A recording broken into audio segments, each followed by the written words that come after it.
لا حول ولا قوة إلا بالله العلي العظيم. أعوذ بالله من الشيطان اللعين الرجيم. بسم الله الرحمن الرحيم. الحمد لله رب العالمين، والصلاة والسلام على ختم الأنبياء والمرسلين سید النبیین جد الحسن والحسین ابو القاسم محمد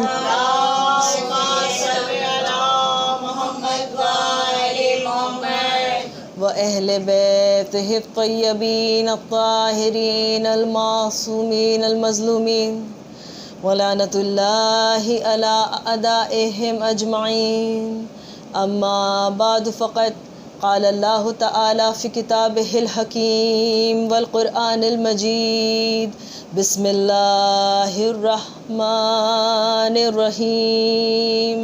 قل لا أسألكم عليه أجرا إلا المودة في القربى. صدق الله العلي العظيم. صلوات على محمد وآل محمد. وعجل فرجه. ساری تعریفیں اس خدائے بزرگ و برتر کے نام کہ جس کے قبضہ قدرت میں کائنات کا ہر نظام ہے. درود و سلام محمد و آل محمد پر. صلی علی محمد و آل محمد و عجل فرجہ. کنیزان سیدہ، عزاداران سید الشہداء، گزشتہ شب جب افق عالم پر 1442 ہجری کا چاند طلوع ہوا تو اپنے ساتھ ایک مظلوم مسافر کی شہادت کا پیغام لے کر آیا، اور اس چاند نے افق عالم پر آنے کے بعد یہ اعلان کیا کہ جو بھی مظلوم کا حامی ہے وہ اپنے گھر میں عزاخانہ سجائے، جو بھی مظلوم کا حامی ہے وہ اپنے دل میں فرش عزا بچھائے، حسینی جو بھی ہو وہ اپنے مولا کے ماتم میں بیٹھے. عزیزان گرامی، یہ ایک ایسی کیفیت ہے کہ جو جب دنیا پہ طاری ہوتی ہے تو زمانے کی تمام خوشیاں اس کے سامنے چھوٹی لگتی ہیں اور تمام غم ہلکے لگتے ہیں. یہ معجزہ ہے عزاداری کا. آپ کے سامنے میں نے سورہ مبارکہ شورى کی ایک بہت ہی مشہور و معروف آیت کے ایک ٹکڑے کی تلاوت کا شرف حاصل کیا، اور آج اس کو میں نے اپنے عنوان کا سرمایہ قرار دیا ہے. تو عزیزان گرامی، پروردگار نے اجر رسالت قرابت دار رسول کو قرار دیا. محمد کے قرابت دار صلی اللہ علیہ وآلہ وسلم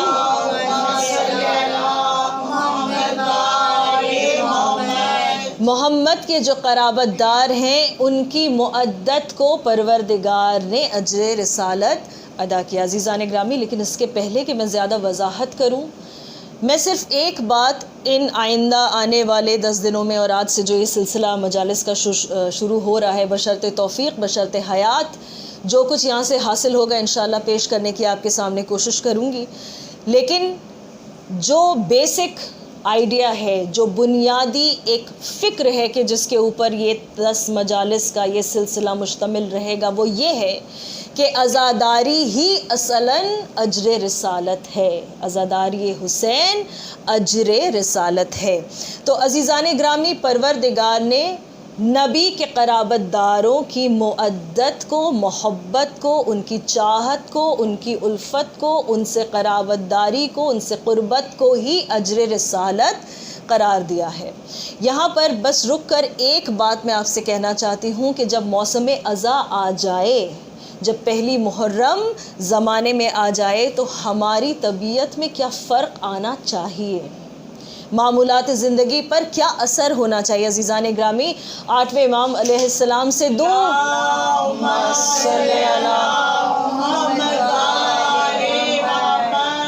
دو روایات ہیں جو میں جلدی اختصار کے ساتھ آپ کے سامنے پیش کروں گی اور اس کے بعد پھر موضوع میں داخل ہو جاؤں گی انشاءاللہ۔ تو پہلی روایت یہ ہے کہ ہمارے 8ویں رہبر امام رضا علیہ السلام کا یہ ارشاد ہے کہ جب محرم کا چاند آسمان پر طلوع ہو جاتا تھا تو میں نے اپنے بابا امام موسیٰ کاظم علیہ السلام کو ہمیشہ محو گریہ دیکھا۔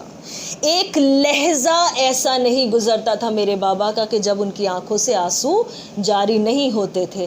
اور میرے مولا نے جب ایران میں عزاداری کی بنیاد رکھی، جب یہ کانشسنس لوگوں میں آئی کہ ہمیں ان ایام میں کس طرح سے رہنا چاہیے، اہل بیت کے چاہنے والوں کو کس طرح سے رہنا چاہیے، تو عزیزان گرامی، مولا کے ایک بہت ہی قریبی صحابی ذوال نام کے کہ جن سے میرے مولا اکثر بلوا کر اشعار پڑھوایا کرتے تھے۔ یہ جو مرثیے کا چلن ہے یہ شروع کہاں سے ہوا؟ یہ میرے مولا نے اس کی نیو رکھی ہے۔ تو عزیزان گرامی، ذوال جب آئے تو ایک مرتبہ 8ویں امام علیہ السلام ہمارے کہتے ہیں کہ اے ذوال، جو بھی ہماری مصیبت پر، یعنی جو بھی اہل بیت اطہار کی مصیبت پر اور خصوصاً سید الشہداء علیہ السلام کی مصیبت پر گریہ کرے، روئے یا رلائے، دیکھیں ہم سب آ جاتے ہیں اس میں، روئے یا رلائے تو اس کا اجر اللہ پر واجب ہے، اس کا اجر اللہ پر واجب ہے۔ اجر تک مجھے آپ کو لانا تھا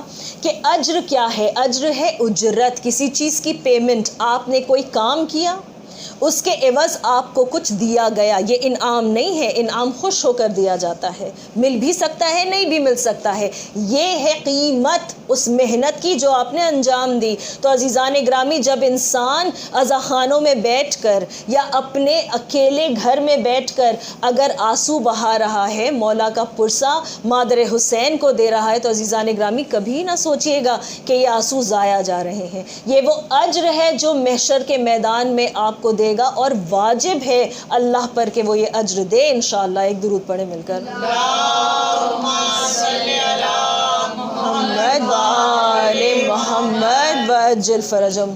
تو کنیزان سیدہ، عرض میں آپ کے سامنے یہ کر رہی تھی اور ہر ایک پہلو سے حسب حیثیت میں کوشش کروں گی، میں زیادہ جانتی نہیں، میں کوشش یہ کر رہی ہوں کہ کچھ باتیں اپنی بچیوں اور بہنوں تک پہنچا دوں، میرے بزرگ مجھ سے کہیں بہتر جانتے ہیں۔ تو عزیزان گرامی، اجر رسالت اصلاً عزاداری ہے، اور اسی چیز پر ہم غور کریں گے آنے والے ان 10 ایام میں۔ تو عزیزان گرامی، پہلے ہم یہ تو سمجھ لیں کہ جس چیز کا مطالبہ ہم سے کیا جا رہا ہے، جو ہم سے مانگا جا رہا ہے، جو قیمت ہے، وہ کیا ہے؟ مودت۔ مودت کن کی؟ اہل بیت رسول کی مودت، ان سے محبت کرنا۔ تو جب تک ہم یہی نہیں جانیں گے کہ اہل بیت رسول کون ہے، جب تک ہم یہی نہیں جانیں گے کہ مودت کیا ہے، جب تک ہم یہی نہیں جانیں گے کہ رسالت کی ویلیو کیا ہے اور یہ محنت کتنی عظیم محنت ہے، تو ہم کبھی بھی سمجھ نہیں پائیں گے کہ ہمیں دینا کیا ہے۔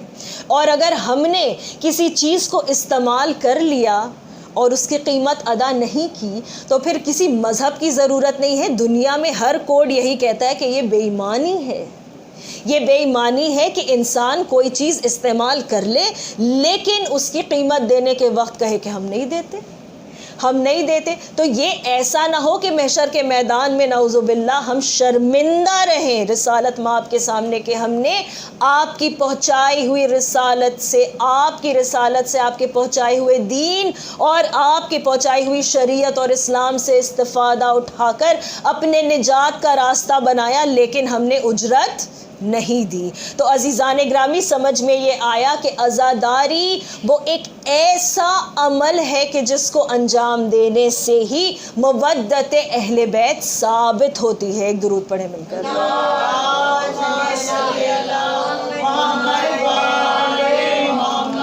وَأَجِّلْ فَرَجَهُمْ، مودت محبت کی آخری منزل ہے۔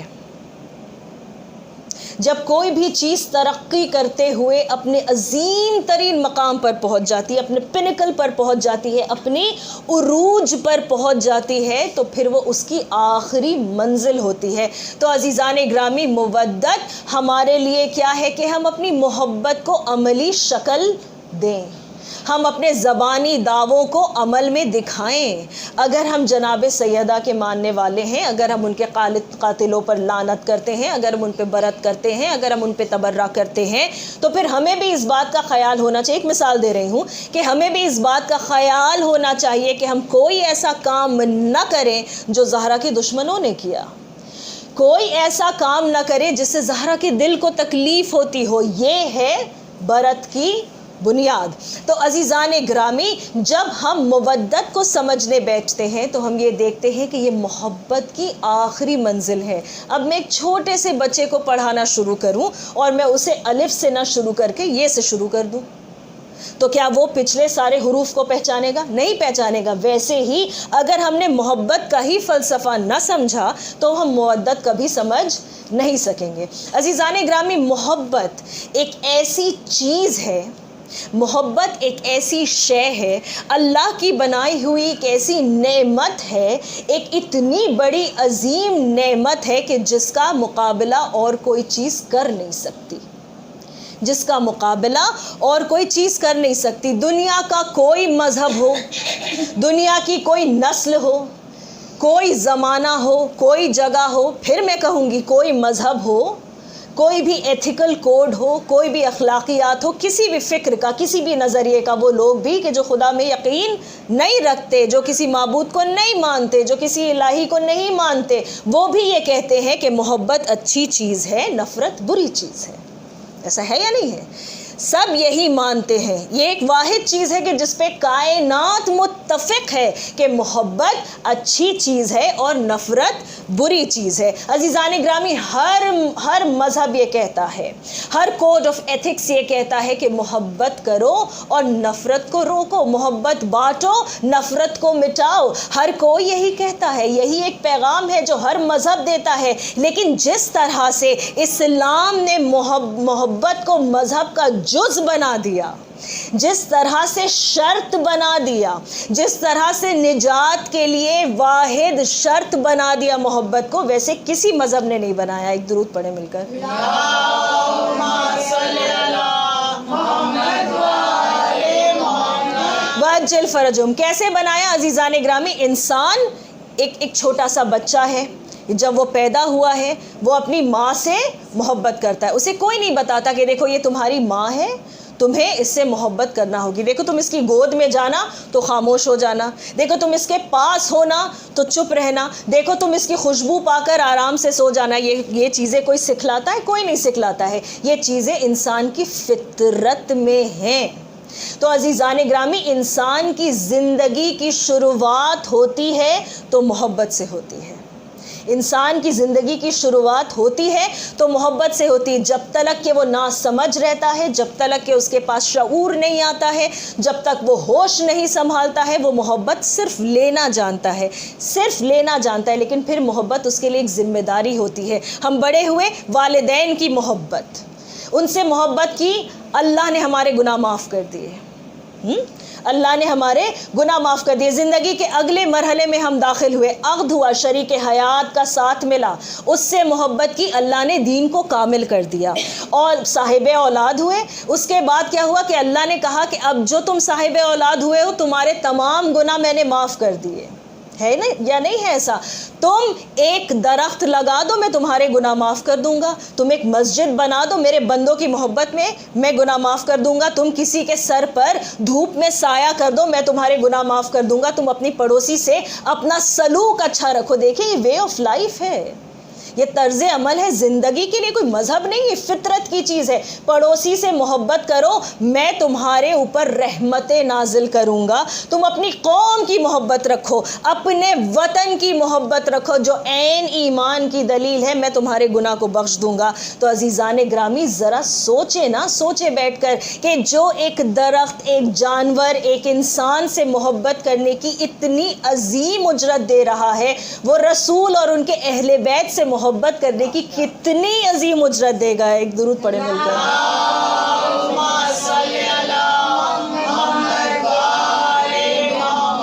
وَعَجِّلْ فَرَجَهُمْ۔ عزیزان گرامی یہ محبت ہے کہ جس نے دنیا کے نظام کو سنبھال کر رکھا ہے۔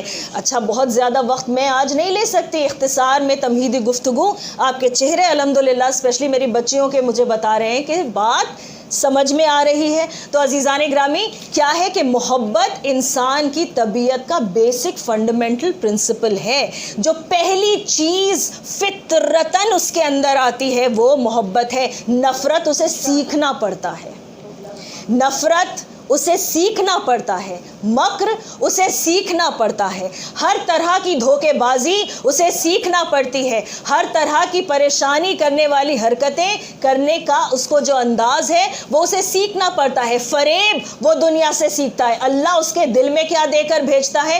اللہ اس کے دل میں محبت دے کر بھیجتا ہے۔ ایک درود پڑھ دے مل کر۔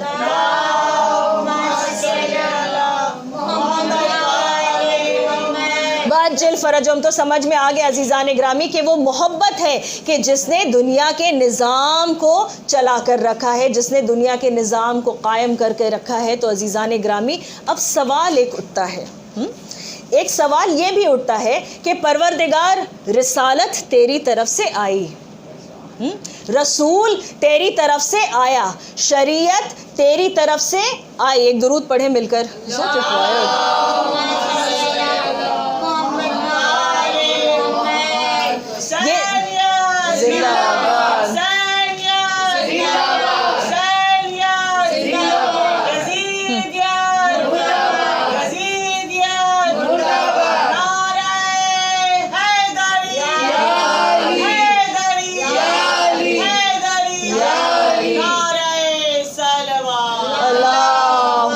صلی علی محمد و آل محمد وعجل فرجہم۔ تو ایک اہم سوال جو ذہن میں اٹھتا ہے وہ یہ کہ پروردگار شریعت تیری، مذہب تیرا، رسول تیرا، حکم تیرا، کلام تیرا، کتاب تیری، مرضی تیری ہے، تو پھر تو یہ کیوں نہیں کہتا کہ اجر رسالت یہ ہے کہ مجھ سے محبت کرو؟ اجر رسالت یہ ہے کہ اللہ سے محبت کرو۔ بھائی دیگر جگہوں پر قرآن مجید میں اللہ نے حکم دیا ہے کہ مجھ سے محبت کرو، رسول کا اتباع کرو، اور یہی تمہارا محبت دکھانے کا انداز ہے، یہی دلیل ہے کہ تم رسول کے فرما بردار ہو جاؤ، نافرمان نہ بنو، اوبیڈینٹ رہو اس سے کہ جس کو میں نے بھیجا ہے۔ تو عزیزان گرامی سوال پہ پھر واپس آتے ہیں کہ جب اللہ نے اتنی نعمتیں ارسال کی ہیں تو کیوں نہیں چاہتا کہ محبت اس سے کی جائے؟ آخر کیا وجہ ہے کہ چاہتا ہے کہ ہم محمد و آل محمد علیہم الصلاۃ والسلام سے محبت کریں؟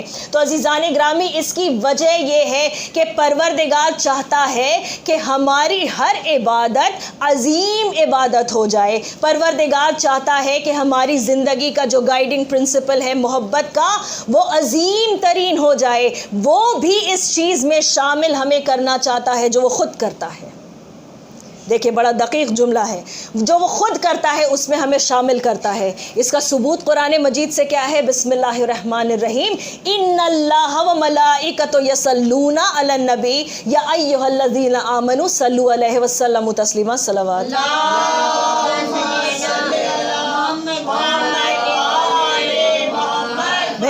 رسول اکرم سرور کائنات صلی اللہ علیہ وآلہ وسلم پر درود بھیجنے کا ثواب اتنا عظیم ہے کہ اس کا اندازہ لگایا نہیں جا سکتا۔ کیوں؟ اس لیے کہ اللہ اس عبادت میں شامل ہے، اللہ اس عبادت میں ہمارے ساتھ شامل ہے۔ اب جب اس کا وجود کسی چیز میں مل جائے تو پھر وہ چیز لامحدود ہو جاتی ہے، پھر اس کا کوئی لمٹ نہیں رہتا ہے، پھر اس کا کوئی بھی ایسا لمیٹیشن نہیں رہتا ہے، وہ پھر لامحدود ہو جاتی، اس کی کوئی حد نہیں رہتی۔ تو عزیزان گرامی واپس پھر اس سوال پر آتے ہیں کہ پروردگار نے یہ کیوں نہیں کہا کہ محبت مجھ سے کرو، یہ اجر رسالت کا نہیں، رسول سے محبت کرو اور اس قدر کرو کہ رسول کے قرابت داروں سے محبت کرو، اور ایسی محبت کرو کہ جو تمہارے کردار میں نظر آئے، تو پھر اجر رسالت ادا ہوگا۔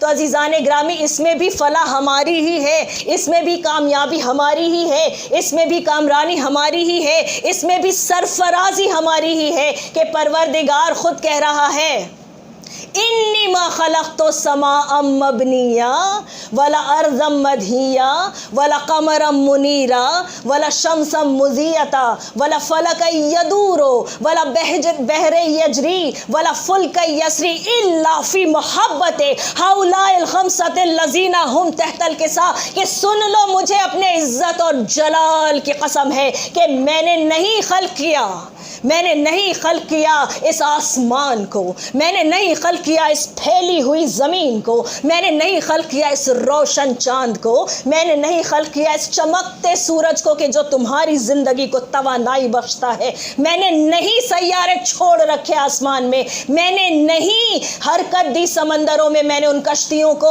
ایسے اٹھا کر ہتھیلی پر نہیں رکھا پانی کی، سوائے کہ مجھے ان 5 سے محبت ہے کہ جو زیر کے ساتھ جمع ہے۔ اب آ کر پوچھیں، چاہے صحابی سے پوچھیں، چاہے ام المومنین سے پوچھیں، چاہے کسی بھی مسلمان سے پوچھ لیں کہ آخر زیرے کے ساتھ تھا کون، تو ایک ہی جواب آئے گا، وَهُمْ فَاطِمَةَ وَأَبُوهَا وَبَعْلُهَا وَبَنُوهَا۔ صلوات پڑھ دے محمد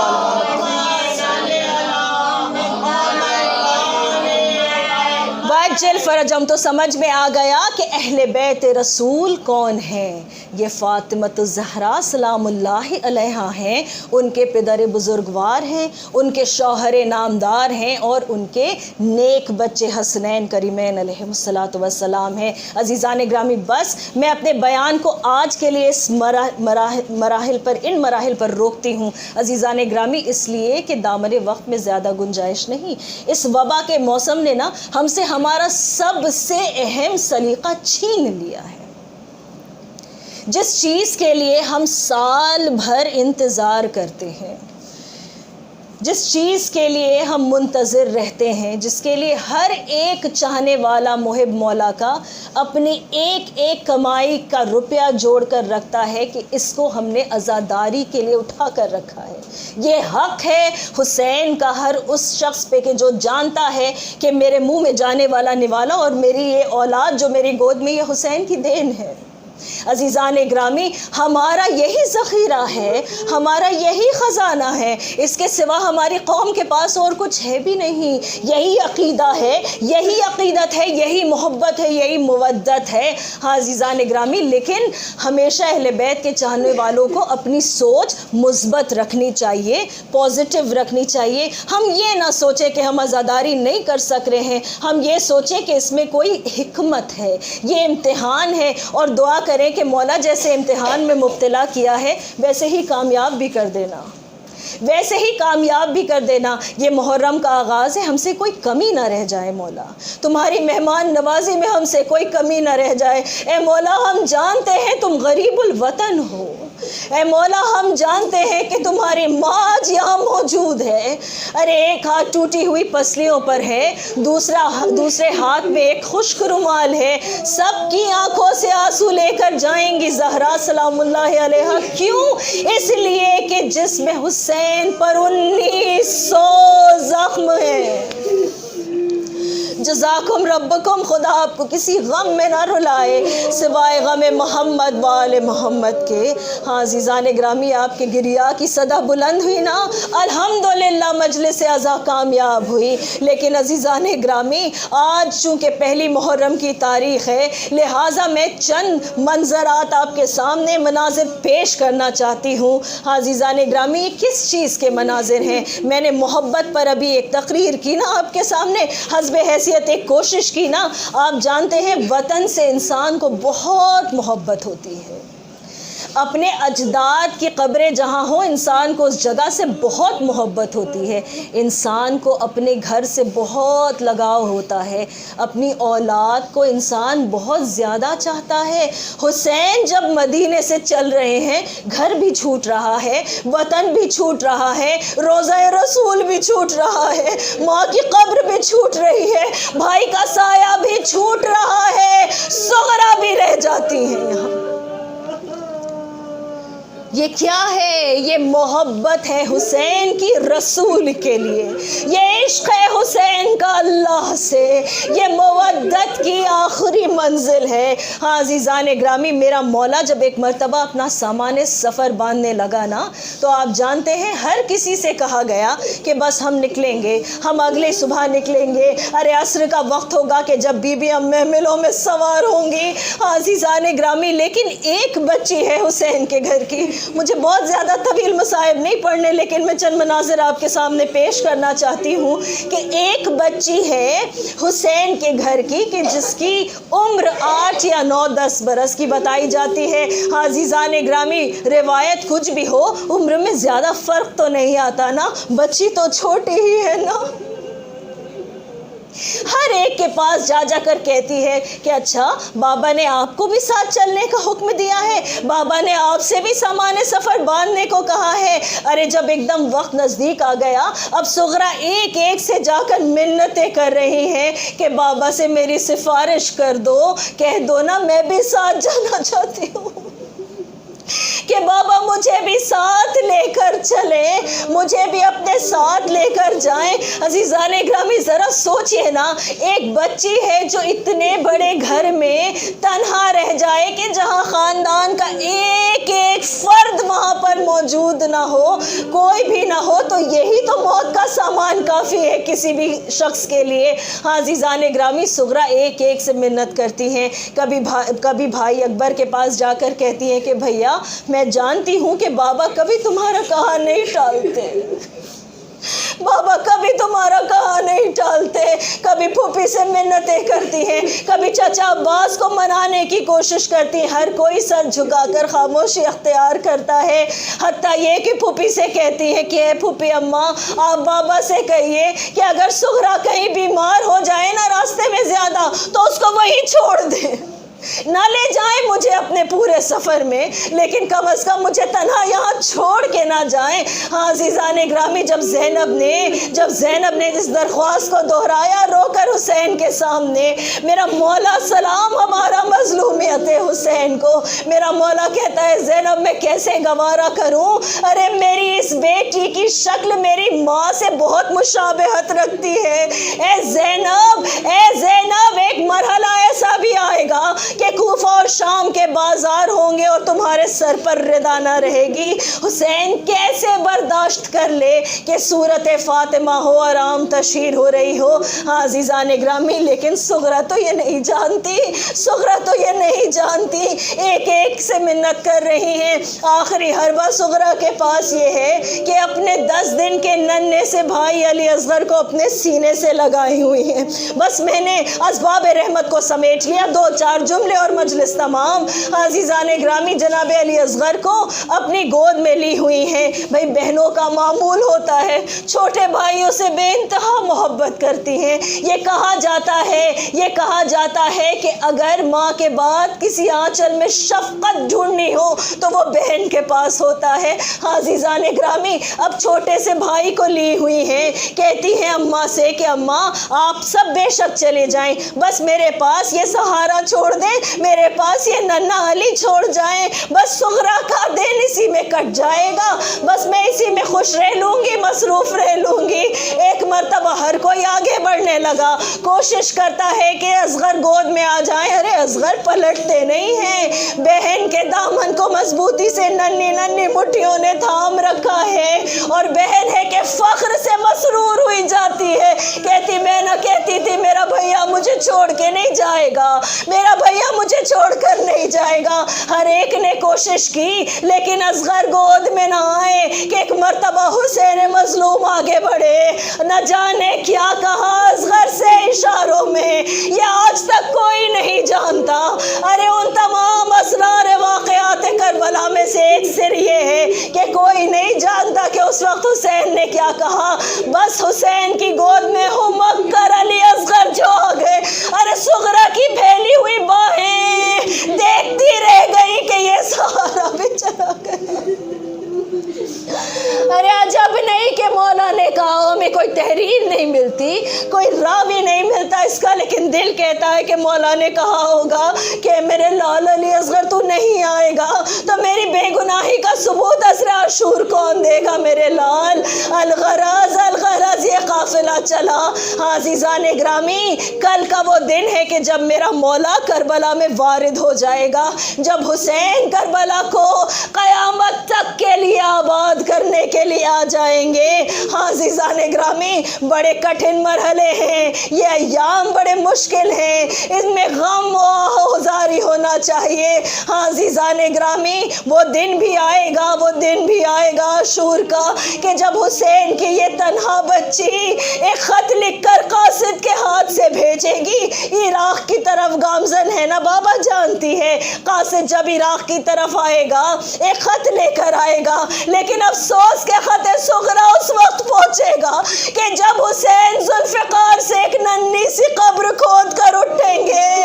ارے خشک پھولوں کا وہ گلدستہ اور خط لے جا کر علی اکبر کے چاک جگر پر رکھ دیں گے، اور وہ ننھے ننھے کرتے علی اصغر کی قبر پر رکھیں گے. جو خون لگے گا خط میں اٹھا کر قاصد کو دے کر کہیں گے کہ یہاں سے دور چلے جاؤ. وہ کہے گا آقا جواب کیا ہے خط کا؟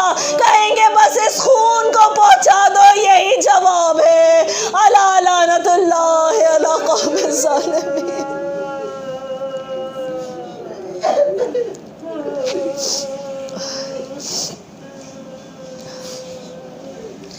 سيعلم الذين ظلموا أي منقلب ينقلبون. پروردگار تجھے واسطہ ہے محمد والے محمد کا کہ ہماری اس مختصر سی مجلس عزا کو اپنی بارگاہ میں شرف قبولیت عطا فرما. ہمارے اور ہمارے مرحومین کے تمام گناہان کبیرہ و صغیرہ کو بخش دے. ہم سب کو حج و زیارت کی سعادت سے فیض یاب فرما.